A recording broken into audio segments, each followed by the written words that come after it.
All right, it's just about time for us to get started, so we will do so.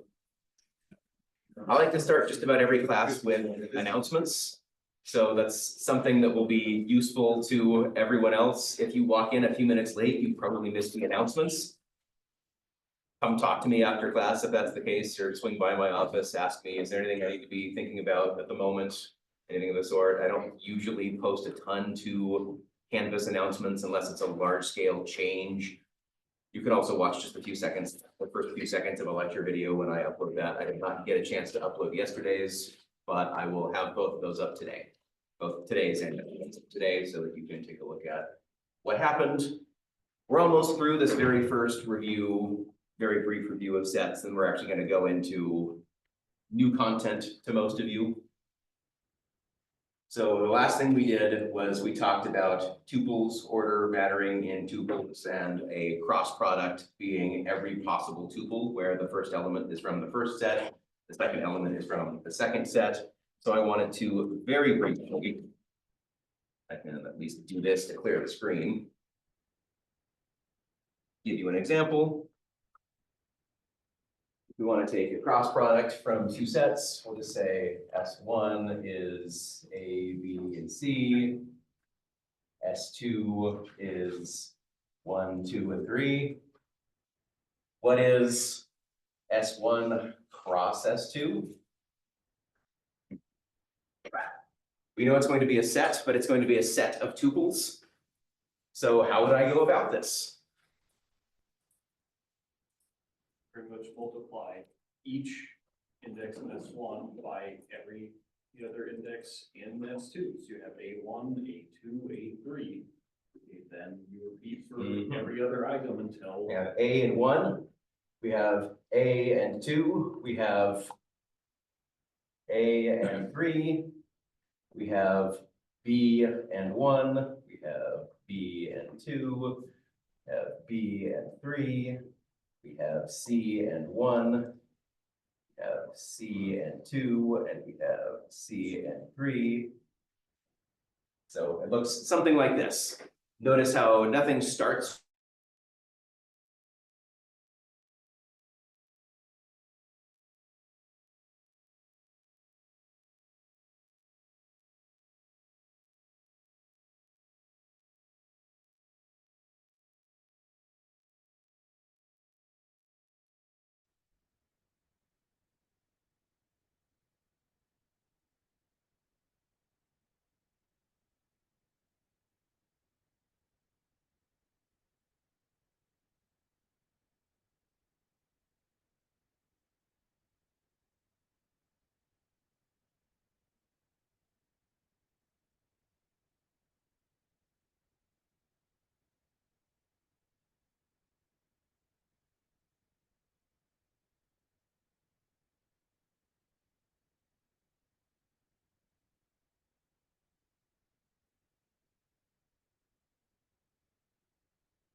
yesterday either. I'll need to go verify that.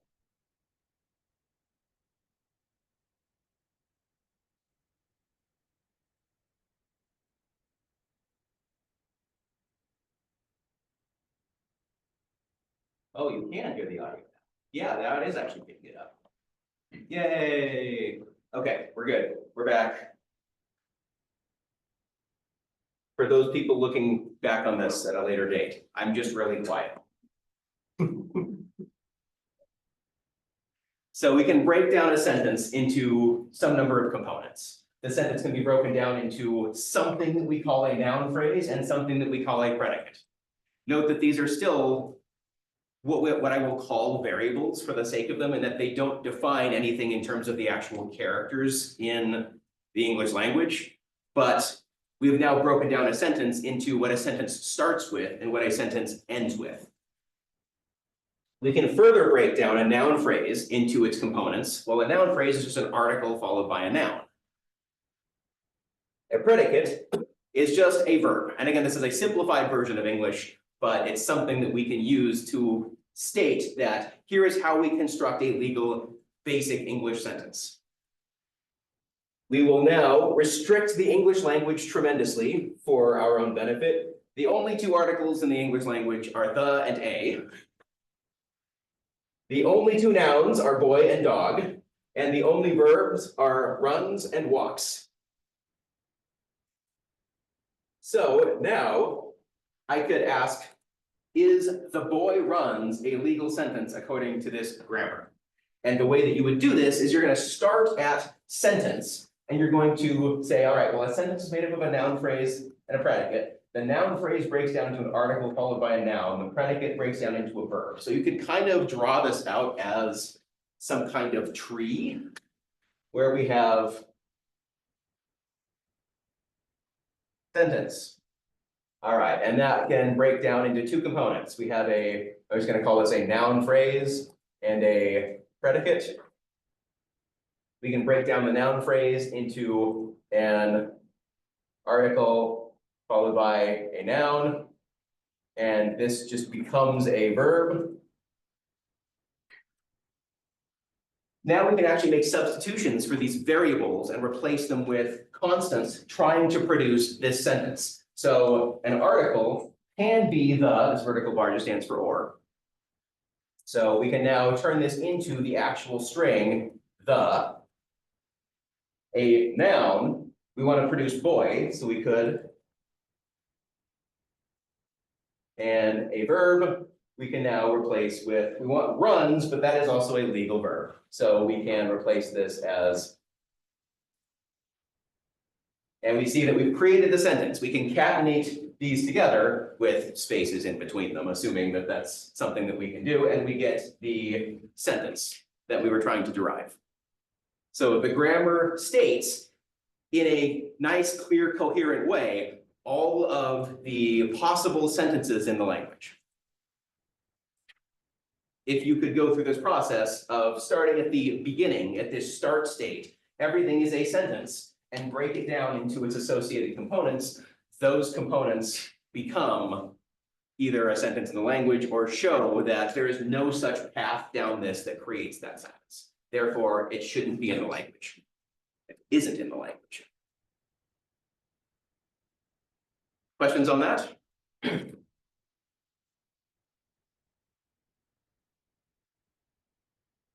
What's an example of a sentence not in the language? Using these same words. Dog A walks. Dog A walks. Can we come up with?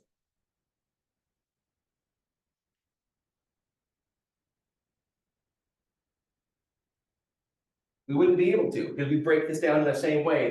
This first thing would need to be an article. Since dog is not one of the elements of the article here, you would not be able to produce that. So even though it sounds somewhat like it's using words that are in this language, its structure is not syntactically correct. When you get a syntax error when you're writing a program, that's exactly what's happening. There is a grammar for the language, and when you construct you try to construct each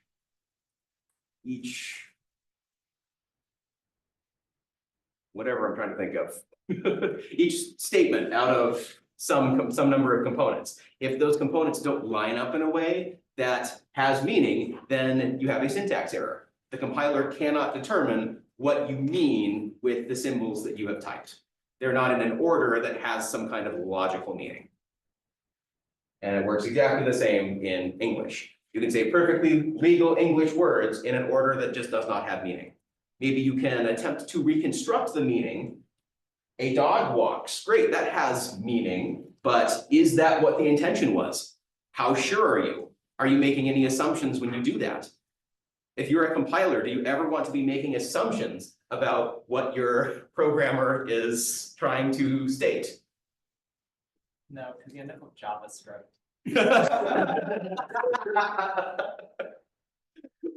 I should write a compiler where any syntax error is just going to be an attempt to access LS memory. Or something else funny. Delete system 32. That's what you meant, right?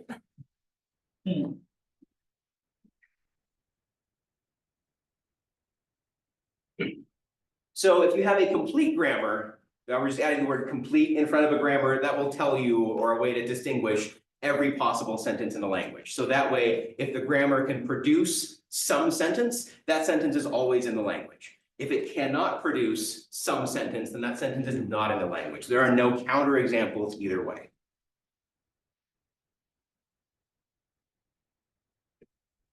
So both, if it can generate the string, it's in the language defined by the grammar. If the grammar cannot generate the string, it is not in that language. And as we saw, we take very general or abstract concepts like sentence, and we break them down into slightly more specific concepts like noun phrase, predicate, noun, verb, article. Those are more specific than sentence. And eventually you get examples where you can start to make substitutions for these variables, as we might want to call them, for actual strings or actual values. So this grammar really takes these general ideas and breaks them down into irreducible building blocks of the language, which is what we're going to call them. So these words, these tokens. So of course, grammars exist for programming languages.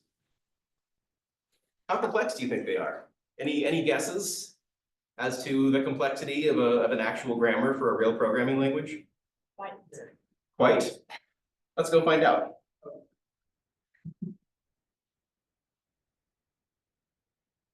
Okay. I'm not going to go over all of this. I actually also can't see it. That's a bit better. So we have definitions for identifiers, et cetera, but you can see that there are quite a few modifiers. We could call modifiers, and here are all of the examples of modifiers in Java. You've probably used many of these very consistently. But you can now see there's a structure to everything that, as well, defines the entire meaning of everything. Assignment operator lists, infix operator lists, postfix operator lists. But it's not as long as you would think it is. That's it. That's the end. So it is complicated. I wouldn't expect someone to be able to read this top to bottom and have it make perfect sense, or be able for you to determine everything from this, but you would also think that it would be more complicated than this. This defines all logic in the syntax of Java. Just applying this concept to a program efficiently, that's what a compiler tries to do, is efficiently, then you can determine whether some sequence of characters that become tokens are in the language defined by this or not. If it is in the language defined by this, then the goal of the compiler is to produce an executable from it. If it can't, it'll generate a syntax error in a way that says something in this did not line up with what I was expecting. I cannot use the logic that I am programmed with to create an executable.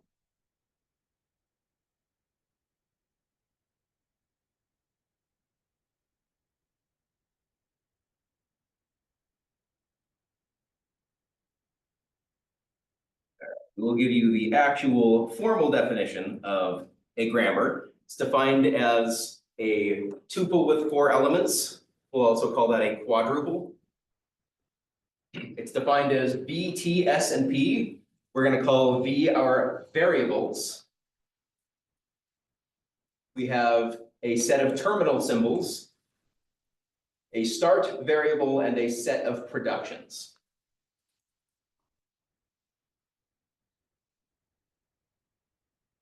These are also called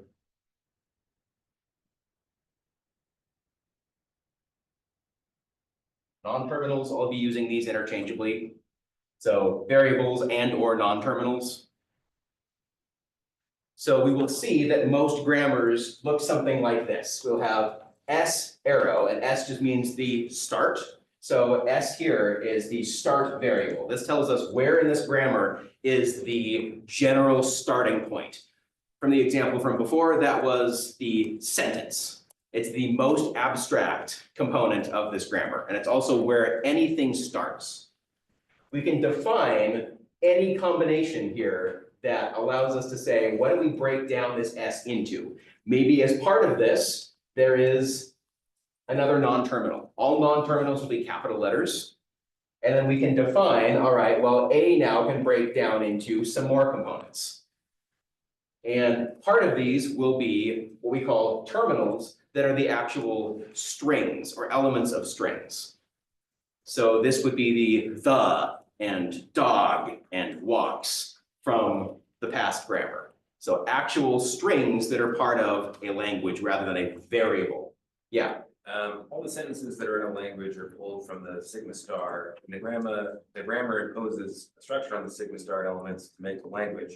But how is Yes. it deciding which elements to take out of the sigma star? Because they're all random. Right. Well, that is something that we're gonna have to figure out later in this course, is how do you actually efficiently parse this Okay. to be able to determine whether something is or is not in the language.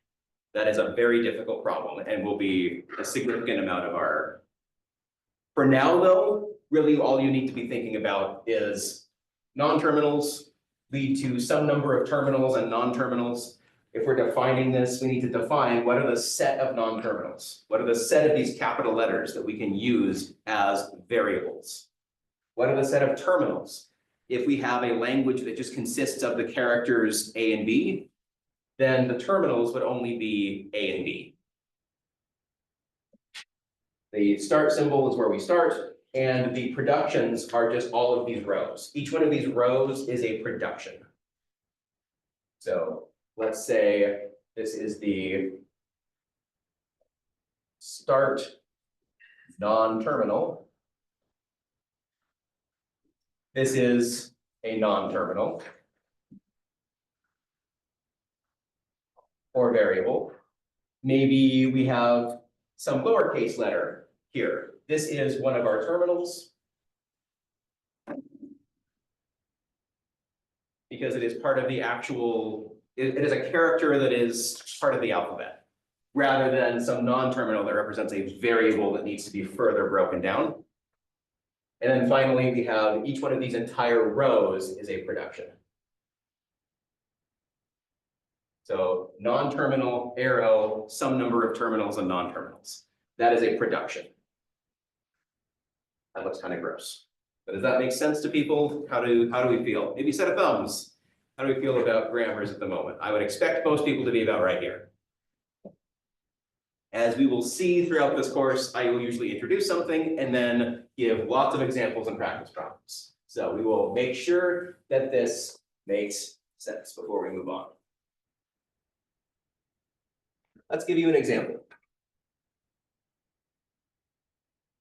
That is incorrectly done. All right, here is a grammar. So we're going to use that quadruple here. We have the start non-terminal S. Here are the productions, S arrow, lowercase a, capital S, lowercase b. And also S arrow lambda, meaning that we can just take away an S. It becomes the empty string. We can be able to state something like, here is a sequence, a path through this grammar, where we have to start with the start non-terminal. Every string in the language or not in the language, we always start with that start non-terminal. The goal for us intuitively at the moment is to be able to generate some string. So we can take this S and apply this rule, replacing the S with a capital SB to get us there. We can then take this S and use this rule to further expand this S. This A and B stick around. So this A and B were still there, but this S became that ASB that applied that rule. Then we can apply the second rule to make this S go away. S becomes the empty string, concatenating anything with the empty string just squishes it together. And we end up with a string. This string is in that language defined by this grammar, because via some sequence of applications of productions, we can produce that string. So this is a proof that this string belongs to this language defined by this grammar.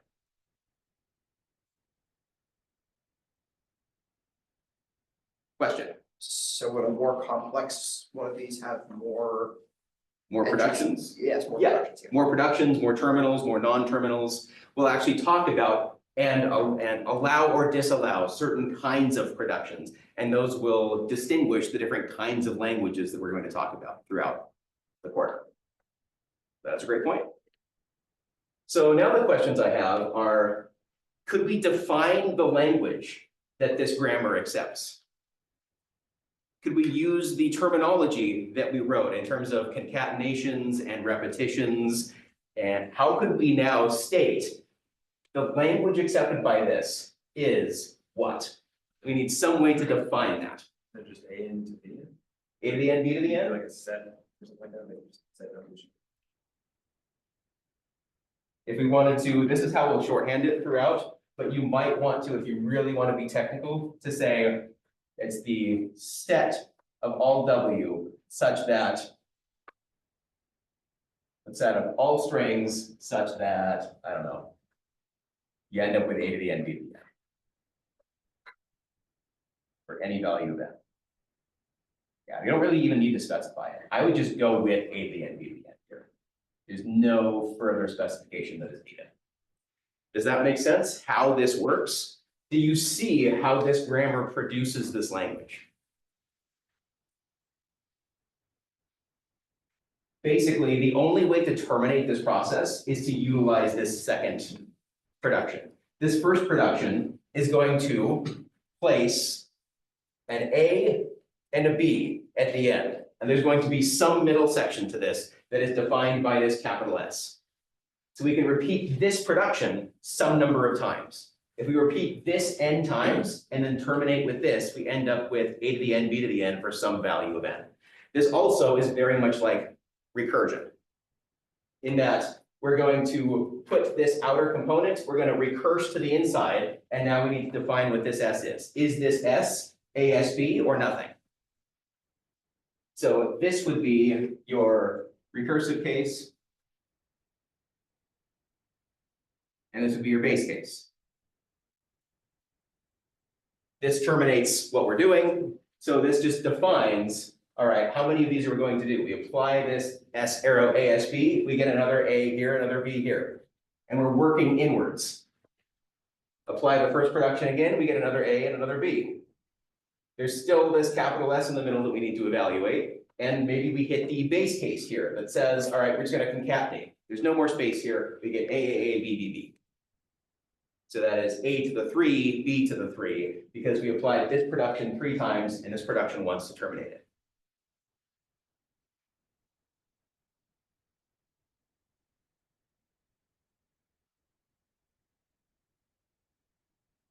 How are we doing with this? Thumbs now, does this help to make things? Okay. All right. I think with an exercise, question. Well, we don't have much time if you want. Yeah, we don't have a ton of time, but we have a minute or two. Okay, I was just wondering what the set of productions actually looks like if you were to show. Yeah, show P, it would just be a set that contains this information. Basically, How's this that- right here how's that- would be that P. Okay, so it's like the first entry is ASB, comma, and then lambda. Yeah, S is here, and then P is gonna be this, P is further defined to be this, Okay, this set of two productions. okay. Yeah, great question, yeah, The, I don't know what to call it, the bottom operation there with the. Yeah, the star above it. yeah, What does that directly? yeah. This says via some number of productions, we can convert the start non-terminal to this. So this represents some unknown number of operations, but you can further specify exactly what those operations are by drawing them out. But we can shorthand all of this work into this that says via some number of productions, we can, starting with the start non-terminal, turn it into this string. Great question. All right, we are out of time, so I think we will come back, look at this at the beginning of next class, and then we'll hop right into some exercises where you can get some practice going the other way and writing some grammars for some languages, as well as trying to determine further what are some languages for some grammars. And we will start that tomorrow. My goal is in the next couple of days to release an assignment. And you may not be able to do all of that assignment immediately, but I at least want to get it out to you so you can get started with some of it. All right, I'll see you tomorrow.